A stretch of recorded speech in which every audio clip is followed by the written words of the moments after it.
All right, Marcy, my watch just struck 1 o'clock. Is it okay if we go ahead and get this party started? Full speed ahead, Captain. All right, awesome. Well, welcome, everyone. Good afternoon if you're on the East Coast. Good morning if you're on the West Coast or somewhere in between. Thanks for being here for today's Bloomerang webinar, face-to-face with a donor prospect for the very first time. And my name is Stephen Shattuck, and I am the Chief Engagement Officer over here at Bloomerang. And I'll be moderating today's discussion, as always.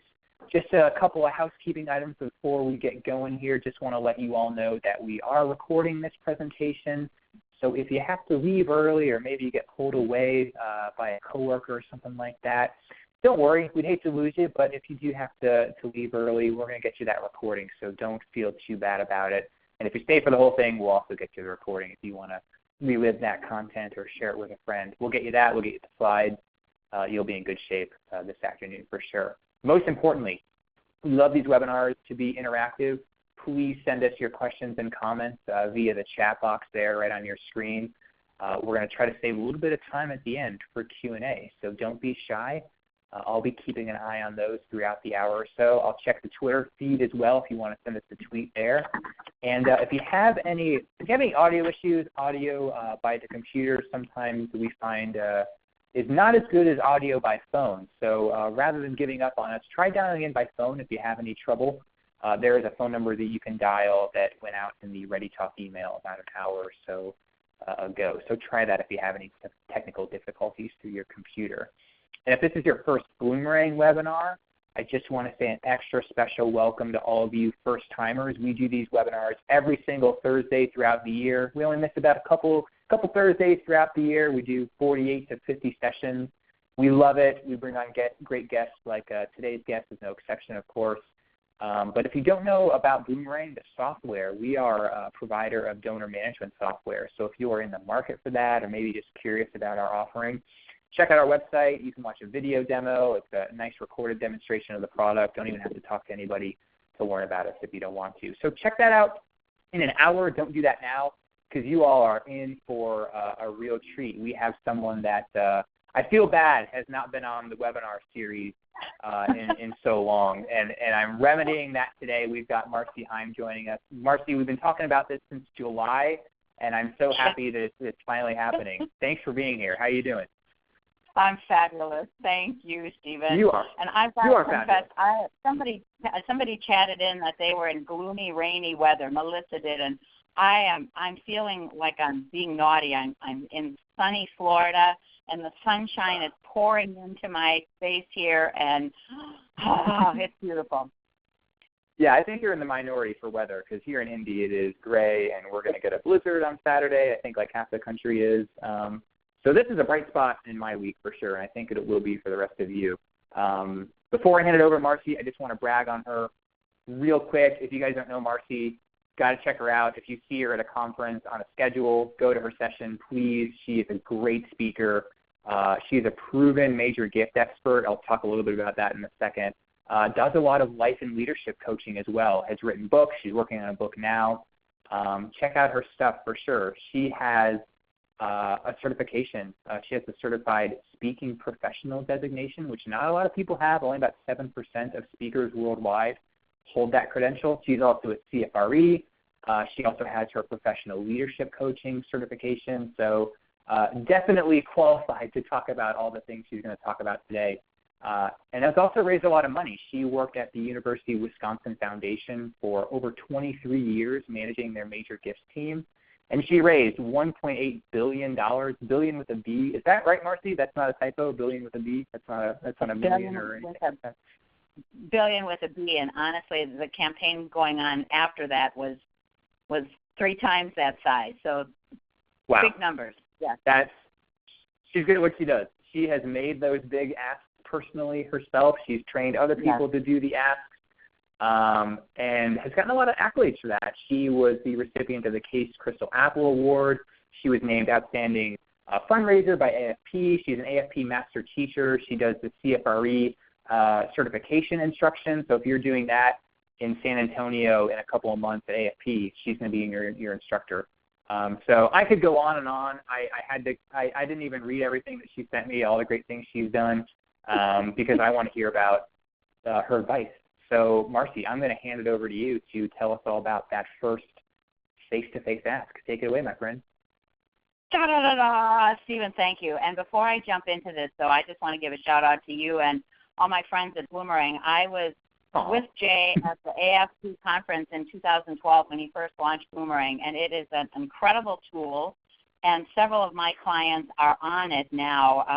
I'm just going to share a story, if you'll allow me a little bit of time to do that. One of mine, the Bouchier Community Education Center in Madison, Wisconsin, switched to Bloomerang last year, and they have just been so successful with the product, combined with the work that I'm doing with them to increase their major gifts, and ended up with just a phenomenal year. They had a big challenge grant, and they were hacking away at that $100 and $500 a time. My goodness gracious. And between your software and the coaching, they've just really had an outstanding year. I love your product. It's easy to use. And I just want you all to know I don't get any kind of kickbacks or anything for this. I just talk to my clients and I say, try these things. And the Bloomerang product is good. And you know I'm a big fan of you and Jay and everybody there and all of the great content and material you put out to help people be better at their jobs. We are in an honorable and noble profession, and we have to consider that and always be lifting ourselves and each other up.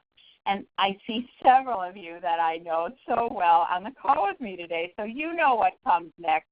Wherever you are, stand up, wiggle the middle, and say after me, something good is going to happen to me. 1, 2, 3.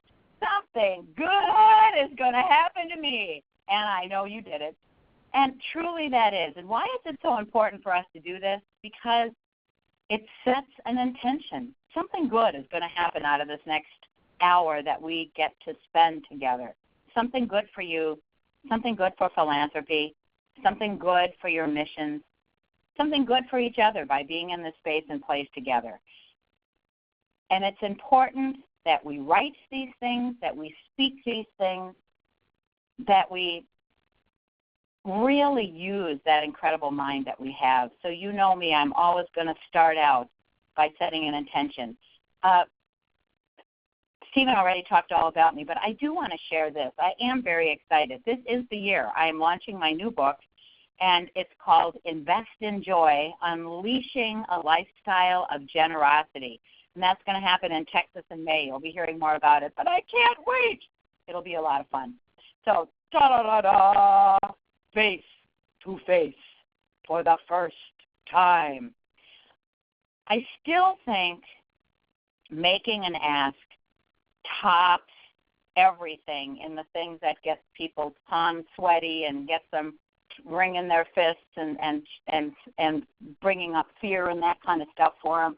But probably pretty close after that is this first time that you're going to see somebody in person or face-to-face.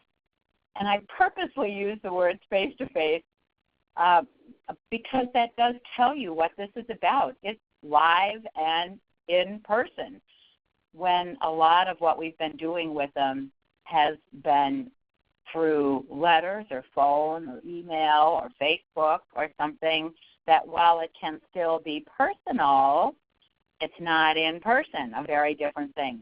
So I want to cover a few things today. This is really kind of a light, fun program. When do we get face-to-face? How do we get face-to-face? How do we get that appointment? And then I just have a fun little list of do's and don'ts for that actual first visit. And as Stephen said, chat in if there's something that I've missed. I hope a lot of this content you'll say, yup, doing that, yup, get that, yup.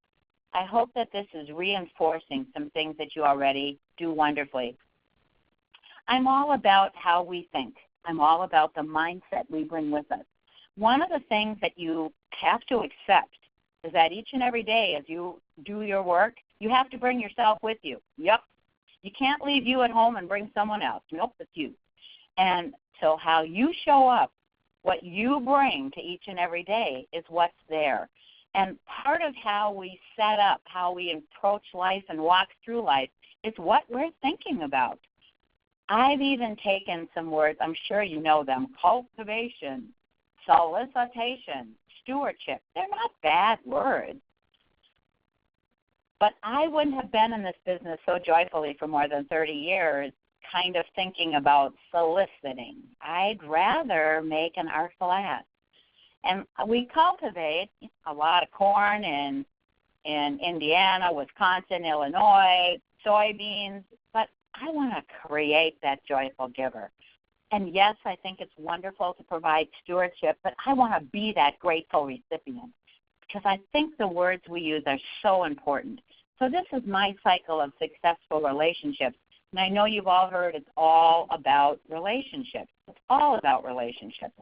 In person, face-to-face, on Facebook, through a letter. It's all about relationships. And everything we do has an impact on that relationship. Sometimes the one we intended and sometimes a different one. Oops. So let's look at this cycle. We have to begin somewhere. Well, we can talk about qualifying people, but what are we really doing? We're looking for people who share our values and interests. If your kids are playing soccer, you're going to probably hang out with a lot of other soccer parents, and they might very well become your friends. But you met and you got together because you shared that value and interest of soccer. And at some point in time, you could stand next to them the whole time and never talk to them at the game, but at some point in time you reach over and say, oh, you're Billy's parents. Yeah. Hey, I'm David's parents. And you begin the conversation. So today we're really going to focus on this kind of first step. How do you find those people who share your values and interests, and then how do you begin that conversation?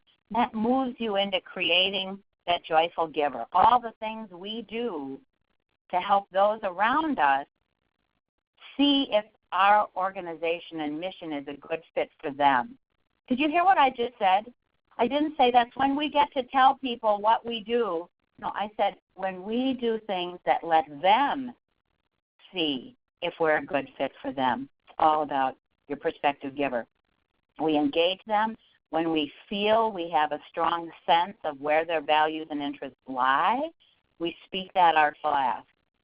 And they can say no, yes, or maybe. I think most of the time it's yabbit, which is a Wisconsin word, yabbit.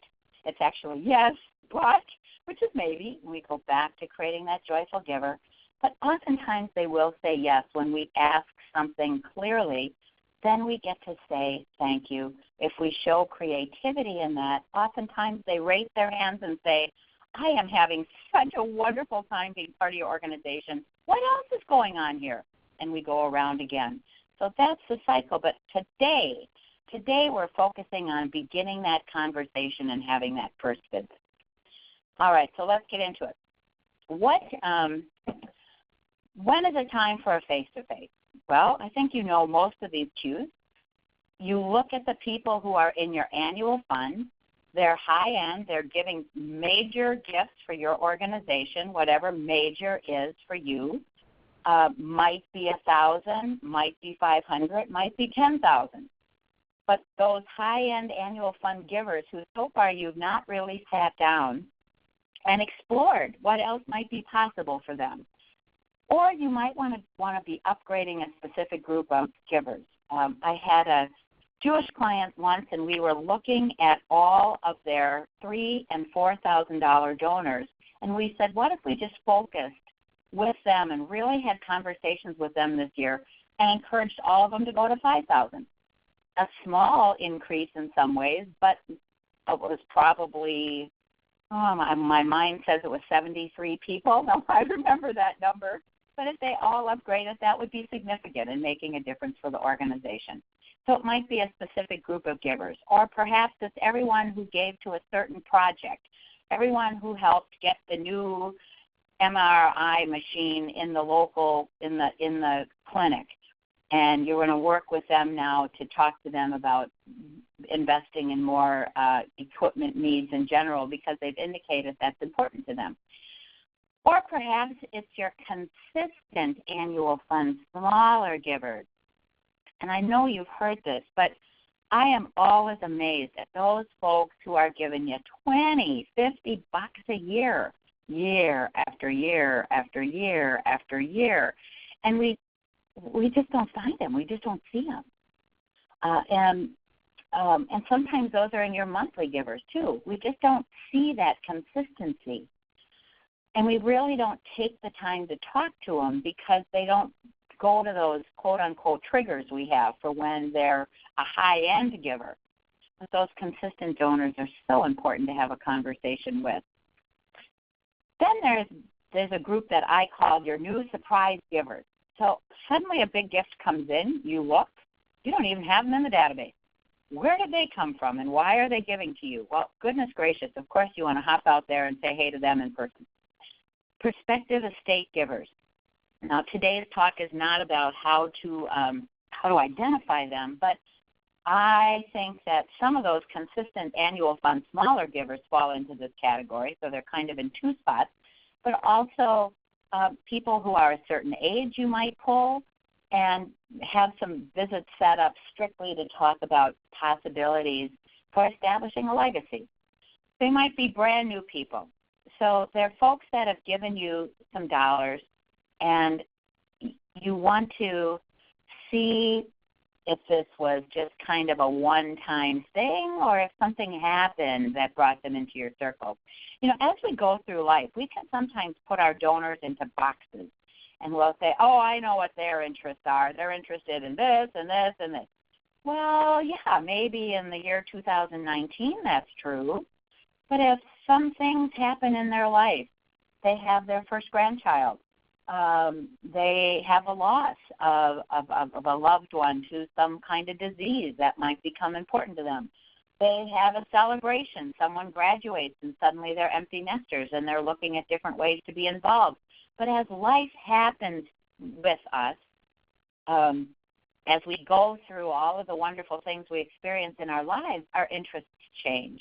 So we're exploring that potential fit now. And users in their circles. So these are folks who, if you're an organization where they benefit from or use your services and they've had success with you, then their circles and their friends might be folks that you want to get face-to-face with. And go ahead and chat in if you can think of other ways, and I'll check back with the chat, but other times that you are really feeling you should be face-to-face with somebody that I haven't mentioned.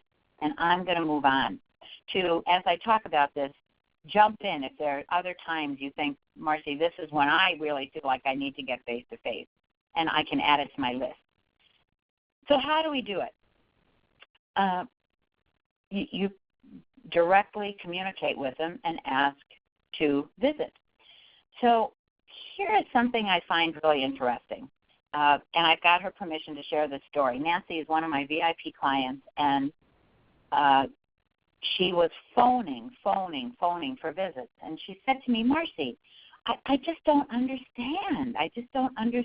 These are people I know, and these are people that I know I have a relationship with already, and they've been donors for a long time, and I just can't get them to return my calls. And I said, well, when you see them the rest of the time, how do you reach out to them? Oh, I always text them. Well, okay, so text them for the appointment. And boom, bingo, there it was. So, you know, there's nothing magic about you call for the appointment. You communicate with them however, in your best estimate, they want to be communicated with. And you mix it up. Leave them a phone message, send them a note saying, this is Marcy, and you've been such an amazing help with our organization. I would be so honored to have an opportunity to meet you in person. I'll give you a phone call, or you can reach out to me at. But do it multiple ways. That's my point. Reach out to them, but don't get stuck on it's got to be one way or the other. Get yourself an introduction. Have somebody else connect the dots. This can be through LinkedIn. This can be through a variety of different ways. But I want to tell you something here, and I want to go to board. I hear a lot, oh, if only my board would help. If only my board would help me get business. Well, okay, but there's another side to that story, and that is that your board members sometimes are like, okay, so I connect you with Nancy and Susie. What exactly are you going to do with them? What's going to happen to them? Is it going to be a good experience for them, or are they going to say, oh, man, why did Marcy put that person on me? So you've really got to be clear when you're asking your board to help you with introductions what you are going to do with that very special relationship they are sharing with you. Be clear in your heads about what they're doing for you. They're saying, this is my friend, and I am going to kind of put myself on the line to say, I want you to sit down with this gal. She's Marcy Heim. She's at the Lessons to Organization, and it's important to me, and I think you share my values, so I'd just appreciate it if you'd have a conversation with her. Okay, be sure you're clear with your board or colleagues when you want to get an introduction from anyone, what you're going to do with that. And a great way to do it, too, is, you know what, if you'd like to come along, that's fine with me. So invite them along. Third thing in getting face-to-face, hang out where they hang out. If you've got a lot of your donors that are members of Rotary or Kiwanis or a service club, hop in at a few meetings and get a chance to say hey to them there. You won't be as scary when you call them or text them if they know you already or they've seen you. And it's a really good place where people are naturally introducing each other. Depending on what your organization is, there'll be other places that people just hang out who have the values and interests of your organization. So find them where they are, where you can have an informal conversation. Now, that doesn't mean you get in front of them. You put your hand on a shoulder and you slowly push them into a corner and you say, I've been trying to find an opportunity to meet with you.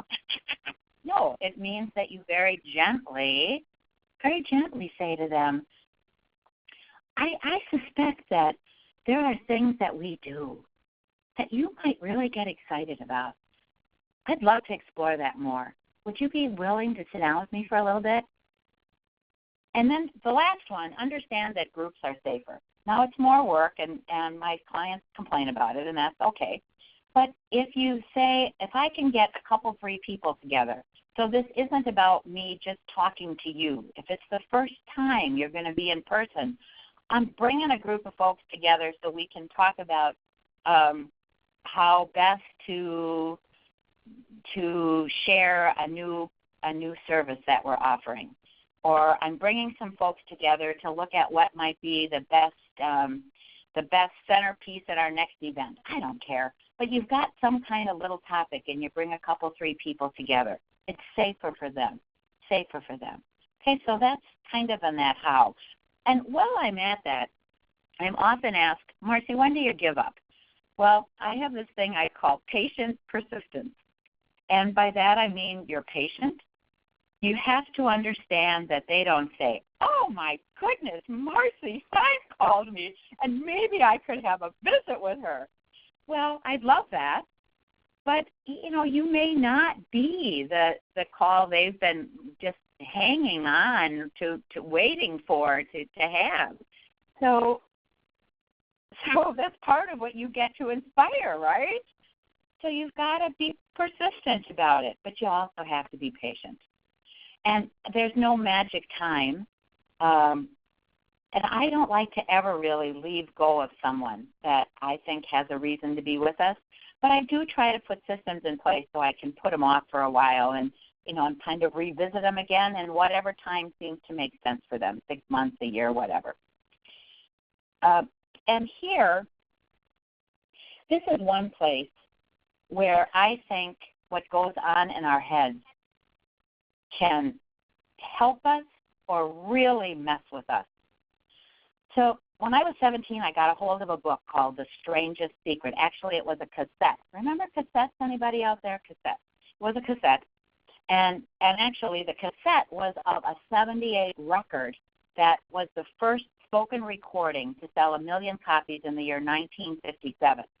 So not cutting edge yesterday, but every bit as powerful today as it was then. And Earl Nightingale said in this presentation, we become what we think about. We become what we think about. wherever you are, say this with me. We become what we think about. Yeah.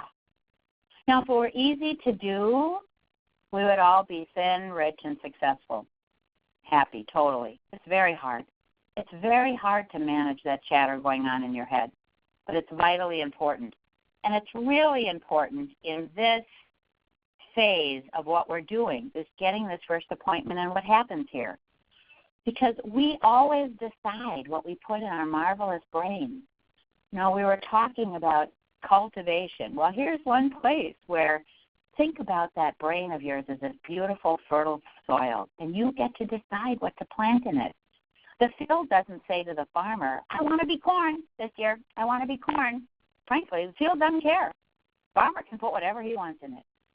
Well, that marvelous brain of yours, you can put whatever you want in it. You can plant whatever you want.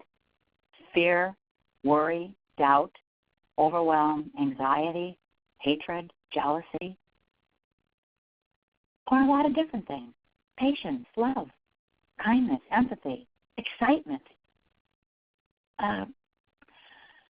caring. It's truly your choice. It's truly your choice, always your choice. How we react, what we let in there, what we plant. And we have to be real careful about what others plant in there. So you might have heard things like, oh, it's so hard to get those first appointments. Oh, it's so hard. Well, if that's what you planted in your brain, then it's probably going to be pretty hard for you. If you planted in your brain, why do people want to see me? So many people call them. They're getting these calls all the time. We don't have puppies and kittens in our mission. They don't want to talk to me. Our mission isn't as valuable to them. All of this junk we say to ourselves. If you don't think that comes out on your phone call or in your email or in your messages, you are wrong. Let me just be really straight about it. You're wrong. What you are thinking comes out in what you do. It's just the way it is. You can't be thinking, this is so tough, but I'm going to get on the phone and say, hi, this is Marcy, and I'm so excited. No, you can't pull it up.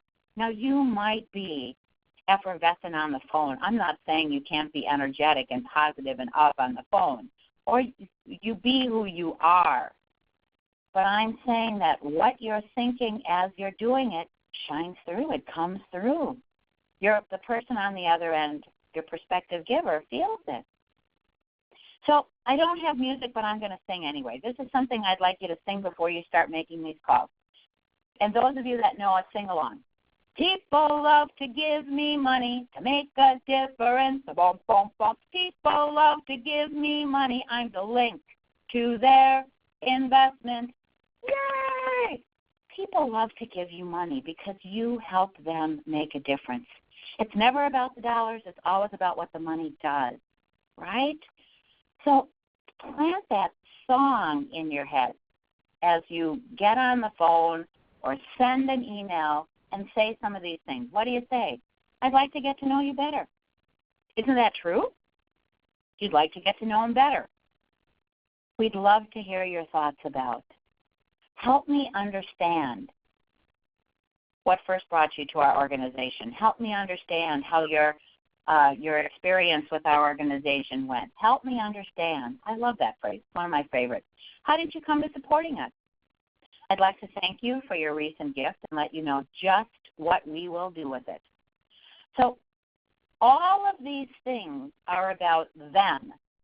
I'd like to get to know you better. We'd love to hear your thoughts about. Help me understand your opinion of this or your experience with that. How did you come to supporting us? I want to let you know just exactly what we're going to do with your money. So even if it's an annual fund gift, this is what the annual fund made possible. Notice this doesn't say, I'd like to tell you about, I'd like to talk to you about, I'd like to share, I'd like to give you an update. It's all about you are going to talk to me. I am not going to vomit all over you. Blah, blah, blah, blah, blah, right? So when you're talking to them, I don't know if I have some more of these in here. Yeah, so this is what you don't say. I have this wonderful brochure to show you. I have this slideshow. It's a mere 378 slides. I'll just set my computer up in your living room, and away we go with my PowerPoint. This one, I'm sorry, but this was deadly. The dean is going to talk about. Yes, he is. And I'm going to place my heel in his shoe if he goes on for more than 5 minutes.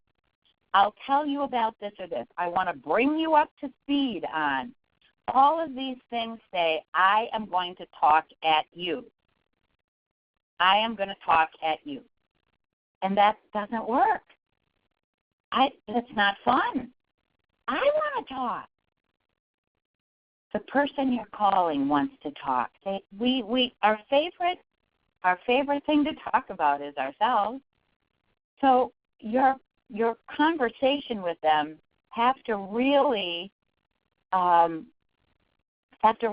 be about what they are going to share with you, not what you're going to share with them. It's especially on this first visit. It's just so vitally important that you make it all about them. Because, let's be real here. This is scary for both of you. This is really scary for both of you. This isn't just scary for the donors. This is also scary for them. For you. I'm just trying to find another slide I wanted in here. Yeah, okay. So at its core, remember that they have a relationship with you now that's transactional. It's not that that's bad. It's transactional.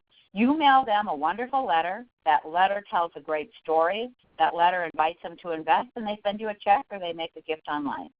You post things on Facebook that get very real for them, and they click on their computer or their phone, and they respond to things on Facebook, and they have a wonderful time with you. You give them, maybe like a phone-a-thon, but not so much. I just don't think they're quite as effective. But maybe you leave them a phone message. Again, you're leaving them a message. You reach out to them. The point I'm trying to make here is all of the things you're doing are transactional. You do something and they do something back.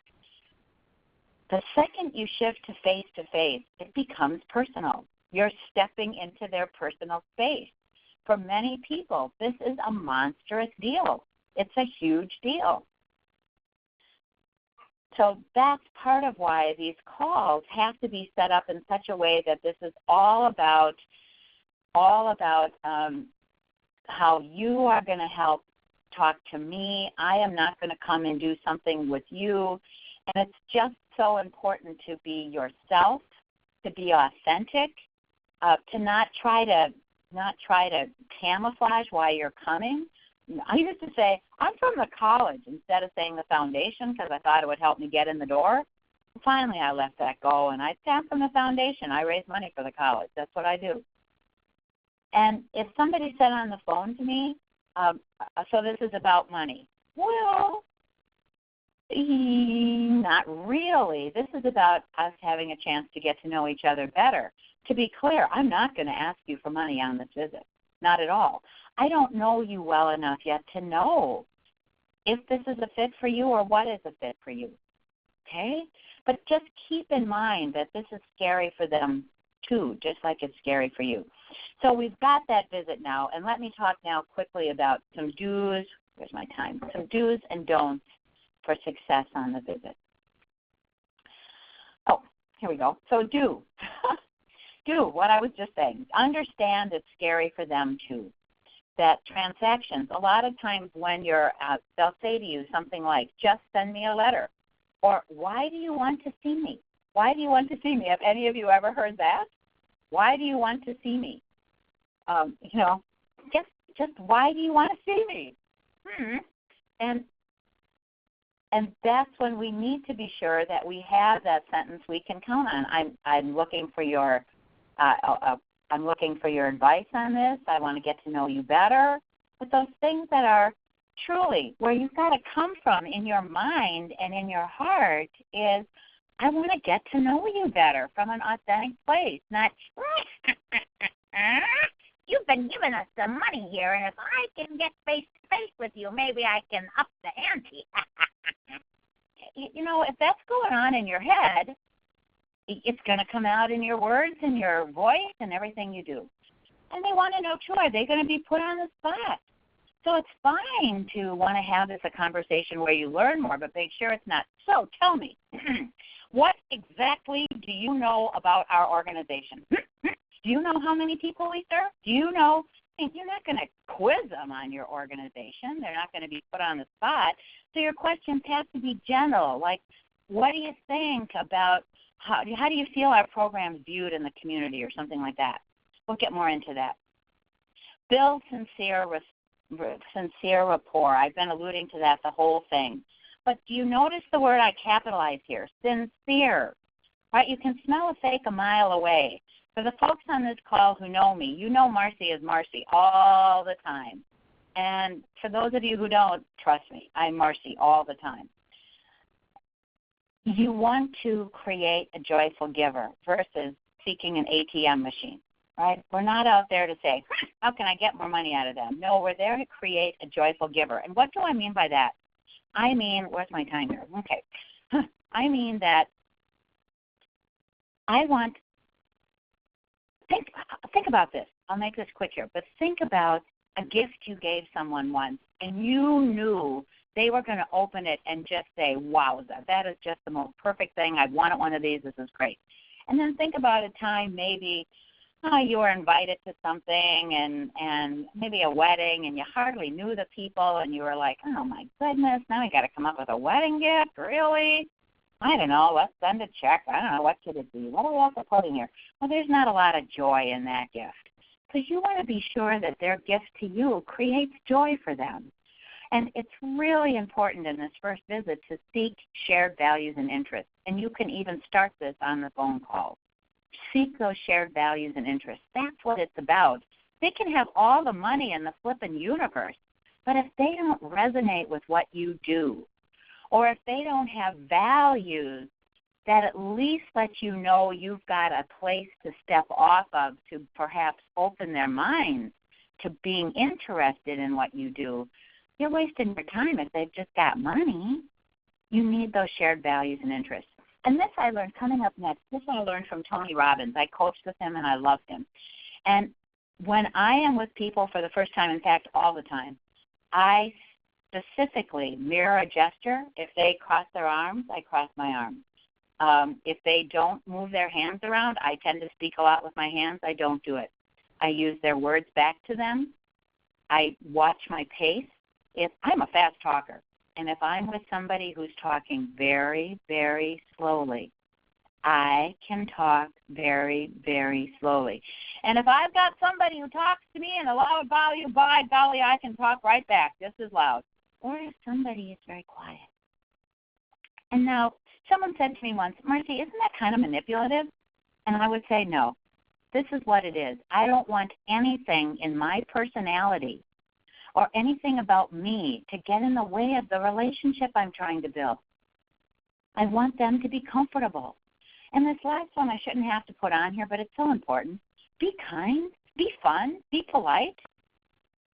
We take this so seriously that we're so uptight about, we've got to get in, we've got to have this visit, I have 3 questions I'm going to ask, I need to get this information, we need to move them along, there's move management, let's get them moving down the road. Come on. It's got to be, hey, we're going to have a nice time talking together. Be kind, be fun, be polite, okay? My third do. Be sincerely interested in them. I think this is one of the hardest things you're going to have to do, my friend, because right now, I hope you know, I am right here. I'm not, as much as that ocean is calling, I am right here. I am fully present with you. When I say tell me about, I want to be interested in them. Tell me about your family. Tell me about the painting on the wall there. Tell me about whatever.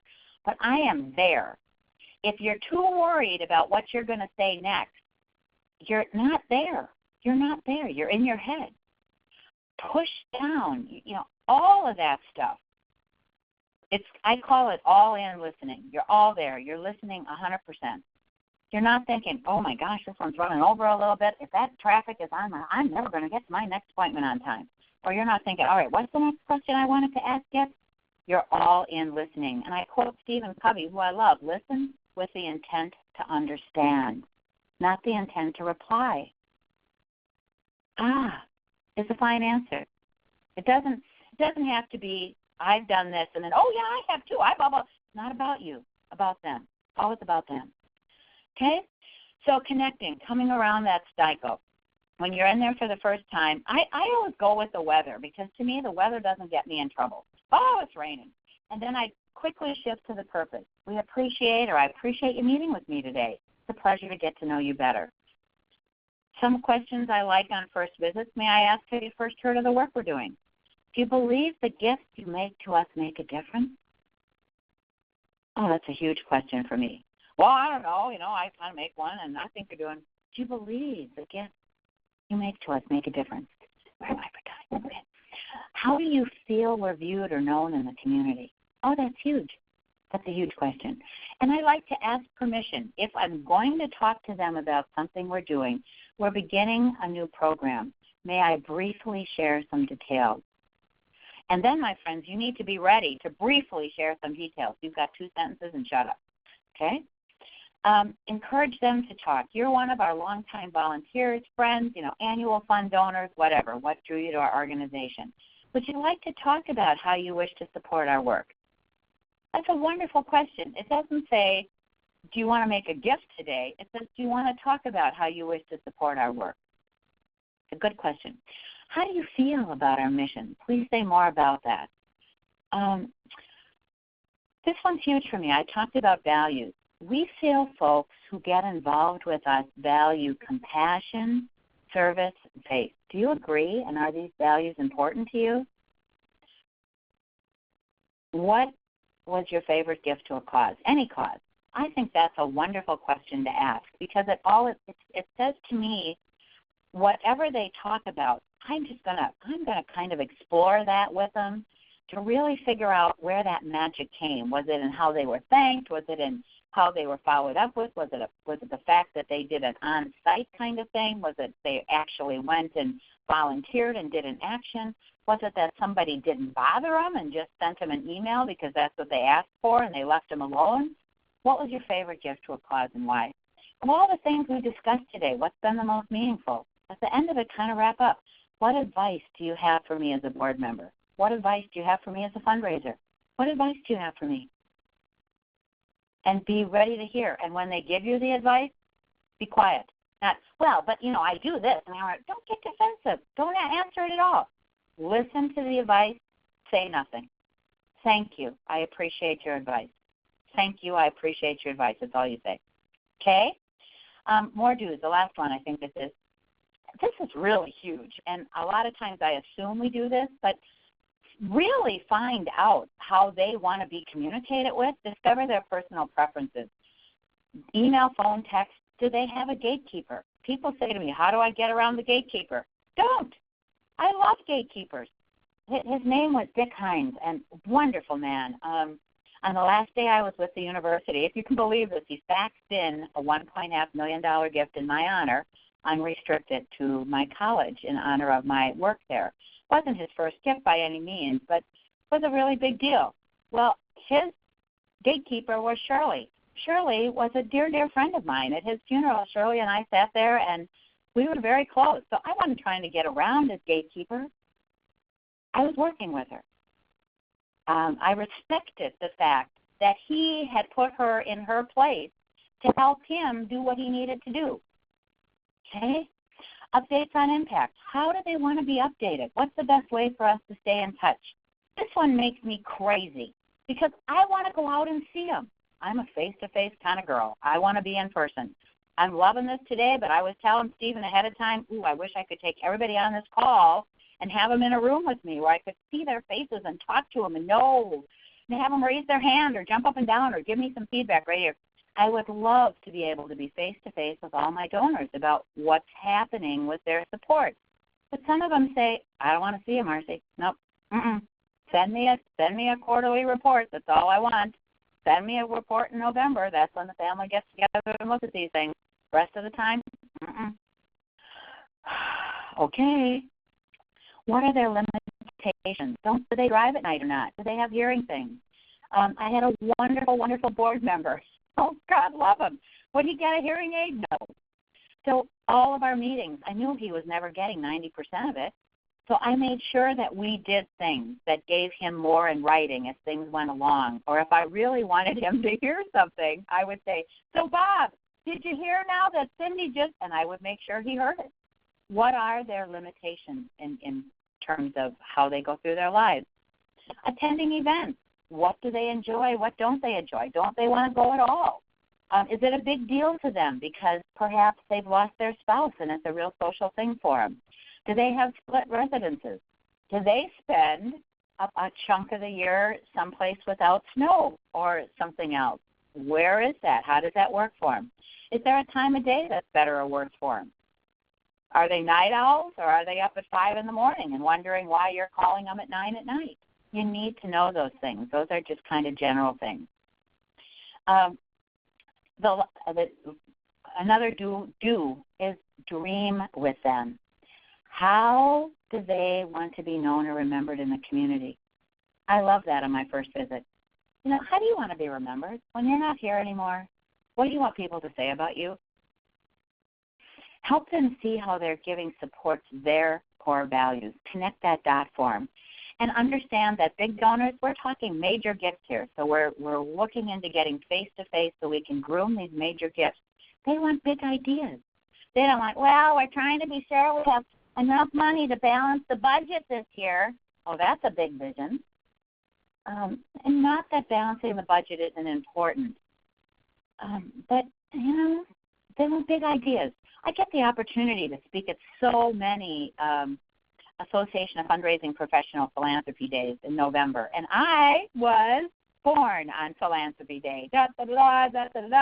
Fits, right?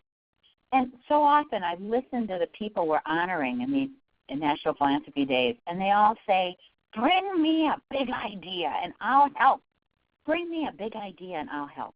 And remember that we take their success, no matter what level it was, and we turn that into something significant.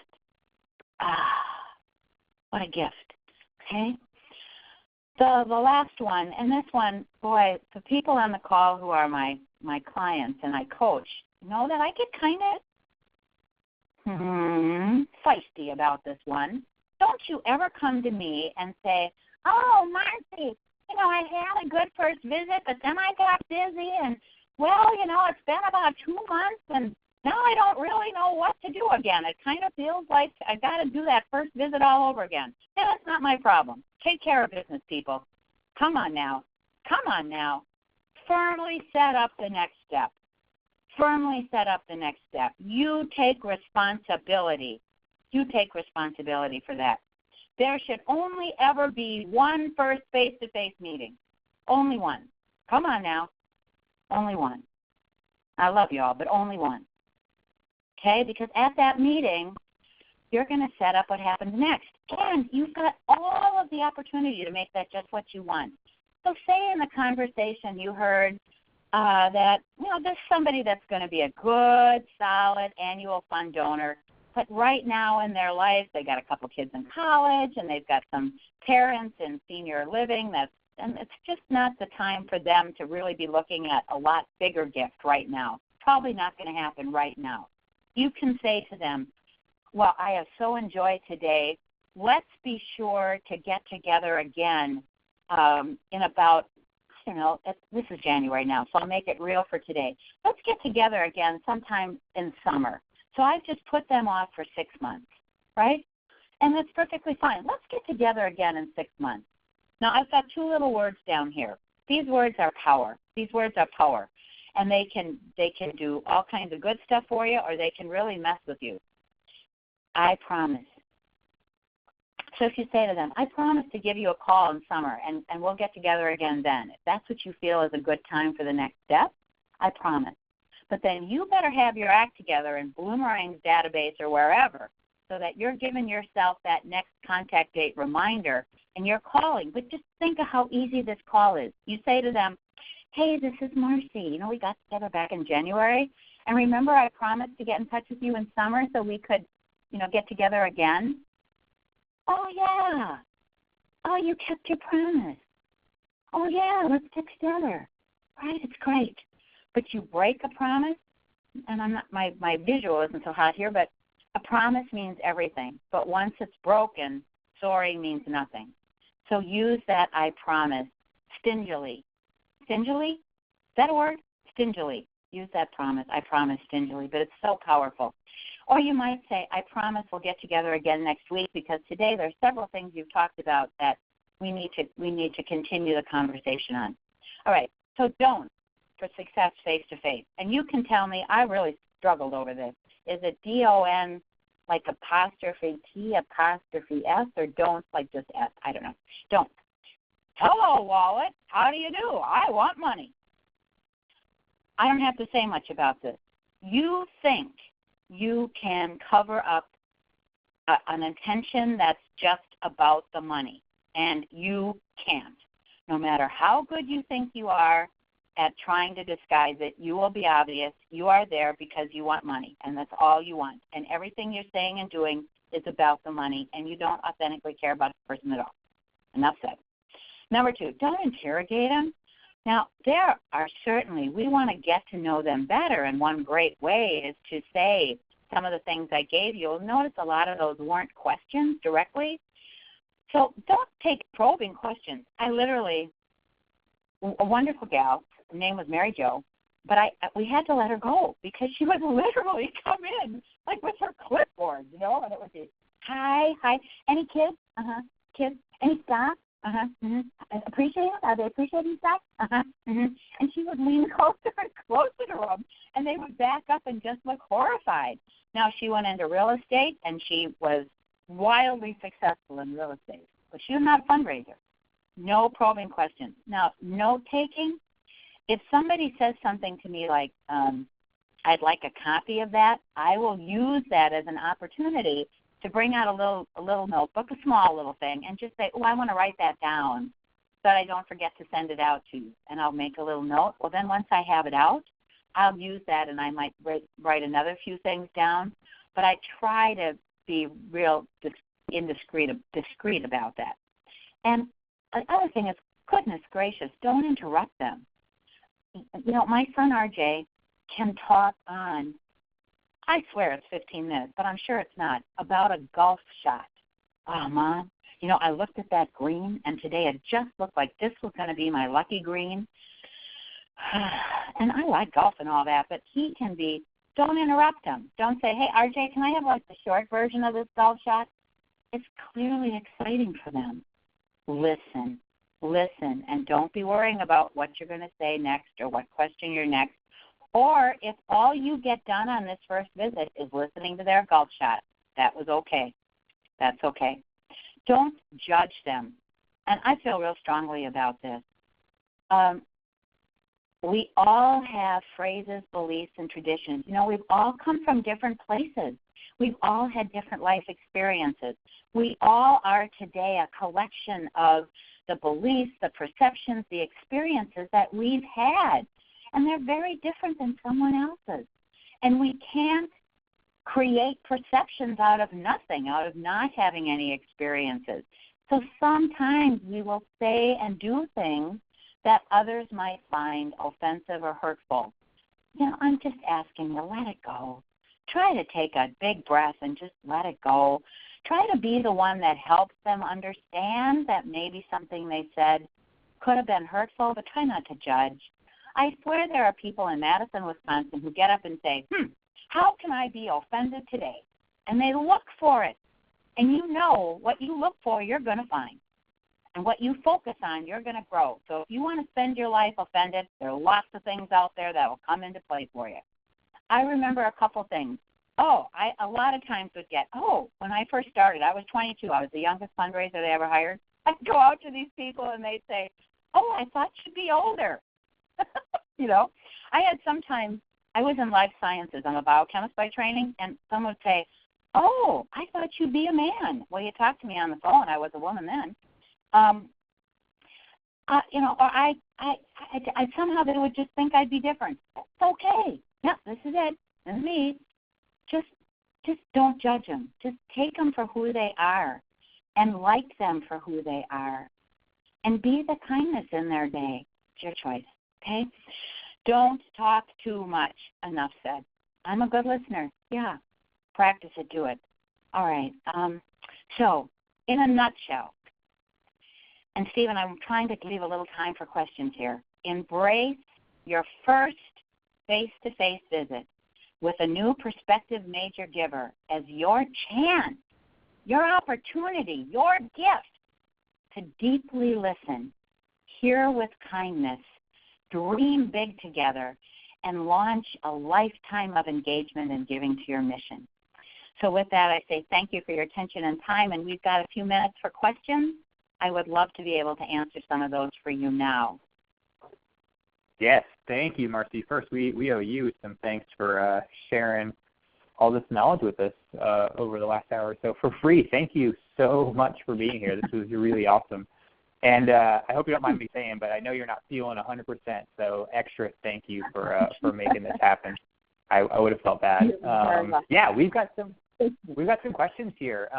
One thing caught my ear early on, Marcy. You mentioned monthly donors as perhaps good prospects. Do you have any stories, or did anything pop out in your mind from maybe your time at the university of a small monthly donor who ended up being a large donor sometime in the future? Oh my gosh, there's all kinds of them. And you know that sometimes there's surprises, and there are also the people. Well, I don't know how could, I don't know, you're probably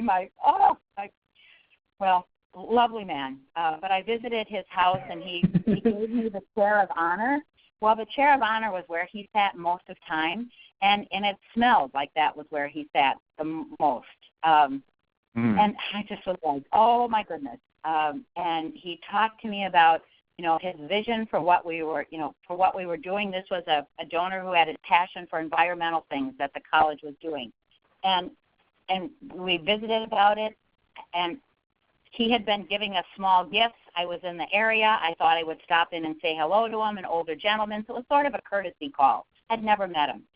And we had the conversation. I sat in the chair of honor that smelled like urine, to be honest.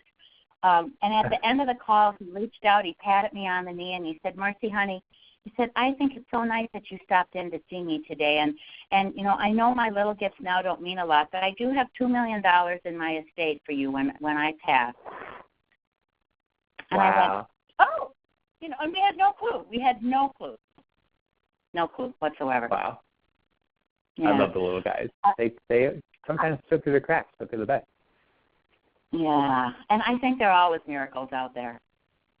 I have somebody, I'm seeing here, somebody says, how do you apply this to an intimate meeting with a small group of potential donors who are friends of a current donor? Do you make a direct ask at the end or not? Again, I don't know from just this comment where you are with them, if these are donors. And I'll tell you, probably the biggest deal about this whole asking business for me is people should never be surprised that you're asking for money. That's really the key. So if you set up that meeting, Cindy, and you let everybody know that at the end of this meeting, everyone is going to be asked to consider an investment, that's a completely different thing than if you bring them together to have a chat and then, oh, by the way, I've got switch forms here. That to me is a bait and switch and is slimy. I wouldn't do it that way. So I think more important than whether or not it happens is that you have to be really clear that you're going to be asking for money when you set up whatever these meetings are. Just like I say sometimes in these face-to-face calls, if people say, is this about money? I say, I'm not going to be asking you for money on this visit, and I don't. Okay? There you go. I love it. Set those boundaries, right? I would like to, if I could, Stephen, I would like to just share, I'm doing a 2-day workshop. It's called More Major Gifts, and I'm having one in Minneapolis, February 11th and 12th, and one in Milwaukee, the 20th to the 22nd. this will be just a small part of what we do with that, and I would love for anybody here, I know several of you on the call have already been to this, and I would love to have anyone consider joining me for that. I've got a few spots left. It's very small. I keep it about 25 people. I don't want a big crowd. And just email me for more info, and I'd be delighted to speak with you. I love it. Definitely take her up on that, because if you've been listening for the last hour or so, you know what a wealth of knowledge Marcy is. Marcy, it's past 2 o'clock. I don't want to keep people too long, especially if they haven't had lunch. But would it be okay if people emailed you additional questions? We didn't get to all the questions in the chat, but do you mind that? I would love that. And my email is just my name, Marcy@marcyheim.com. So you go for it. Yep, that'd be great. Please take advantage. Man, this was great. This is worth the wait since last summer. So thanks so much for doing this, Marcy. It's a lot of fun. Stephen, I always am delighted to do anything for Bloomerang. Again, I thank you for what you do, and I thank you on behalf of my clients who so successfully use your product. It's great. And I'll see you in Indianapolis in a couple months, and San Antonio. Yeah. I'm gonna get a lot of Marcy time. It's great. So thanks to all of you for hanging out as well. Oh, go ahead. I'll be thinking of you all in the snow this weekend. Oh, yes, I should say, I usually say have a good weekend to folks, but maybe I should say have a safe weekend, because I know that a lot of us are in the bullseye for the weather. So thank you to all of you for spending an hour out of your day. We will get you the recording and the slides. And please stay safe this weekend. Stay off those roads if you don't have to be out on the road. We'd love to see you next week, because we got lots of great webinars planned. We've got Martin LaField joining us 1 week from today. Going to talk about an interesting philosophy he's got on fundraising. Should be a really good session. I got a peek at the slides earlier this week. Going to be a fun one. So join us next week, same time, same place. We'd love to see you again. Check out our webinar schedule. There's lots of other things scheduled out throughout the year, lots of different topics and speakers. I definitely think you'll find at least one session there that applies to something you've got going on. So register again. We'll see you next week, hopefully. Have a good rest of your Thursday, and have a safe weekend. We'll talk to you again soon. Bye now. Bye.